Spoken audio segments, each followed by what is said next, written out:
Well, welcome back, everyone. Getting out in nature is sweet, but what else is sweet is maple syrup. And here to talk about that is Lindsey Gallagher from Johnny Appleseed. Welcome, Lindsey. Oh, good morning, Chris. Thank you so much. I love that intro because, yes, this weather is changing. If you've noticed, we've had some really sharp, frigid, cold days, but the sun's coming out and those icicles are starting to melt, and that's the perfect time of year for maple syrup production. Now, do you know where maple syrup actually starts from? Where do we have to go? Well, the trees, the forest. Yeah, we have to go into the woods. Maybe some of you didn't know that. Because at home, we have pancake syrup, which is made out of corn, and it's really delicious. But if you want pure maple syrup, you've got to go to the woods. And when you're there, you got to know what type of tree to look for. So we're looking for sugar maple trees, and they have this shape. I always say it's palmate, like the shape of your hand with the palm and 5 fingers. And you're specifically looking for a sugar maple with smooth curves, like the letter S, in between those lobes. That has the highest amount of sugar in the sap of the tree, and that'll give you the most efficient production of maple syrup. Because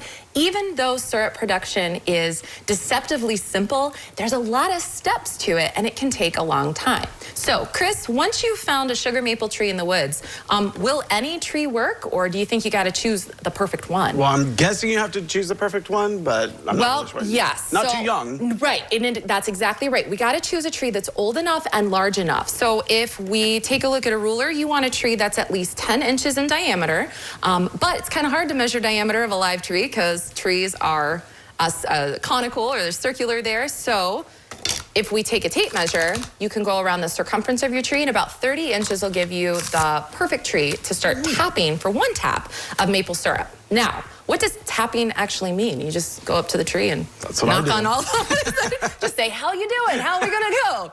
No, tapping is actually the process of making a hole or a nick, a cut in the tree, so that you can start to extract that sap out. And Chris, I do have a kind of an older style hand drill there for you to practice drilling into the tree. Now, our tree is a log and it's horizontal, but in the woods, you're gonna go up and down. And so you're doing that with a hand drill there. And over time, different cultures have had different tools and methods for tapping their trees. This is something that a pioneer or an early settler would use, and actually you can still use those hand drills today. Chris, you might want to use a power drill. I was gonna say, you really have to push on this one. Well, and a real tree is not gonna move in the ground like that one is either. But once you have that hole in there, you need to insert a spile. That's kind of like a spigot or a faucet for the sap to drip out of. And I have a display case here of all different types of spiles that have been used across time.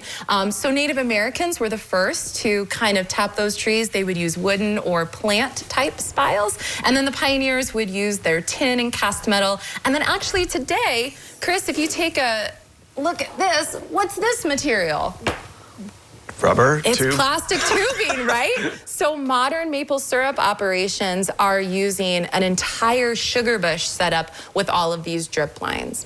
Now, that sap is all in the woods. So how do you get it out of there to start working with it? Well, I guess you have to like do a little To do it down the line, need this pressure?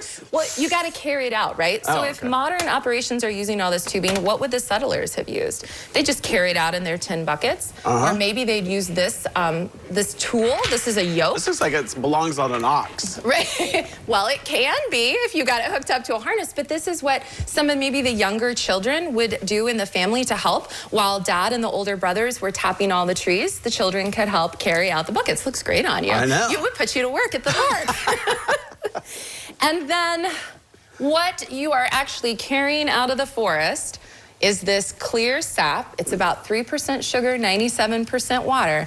And next week when I come back, I'm gonna show you how we process it down into pure maple syrup. Wow. I wanna tell everyone at home too, we're getting ready for our Maple Festival at the park. It's gonna be Saturday, March 7th from 10 to 4. I'll be back next week because I don't wanna leave you hanging too much, but maple syrup takes time. So Chris, do you think you can wait a week and we'll get to tasting some of these sweet products? I can't wait because you know what? There's nothing better than all natural maple syrup. Absolutely. You know, so fantastic. I'm excited for it. All right, well, Lindsey, thanks so much for coming on, explaining the process of getting that maple syrup out of the trees. Absolutely. And, next week, then we have to wait to see. To taste it. And taste it. Yeah, it's going to be awesome. All right, well, thanks for coming on. You're welcome. Well, don't go away because we have more when we return.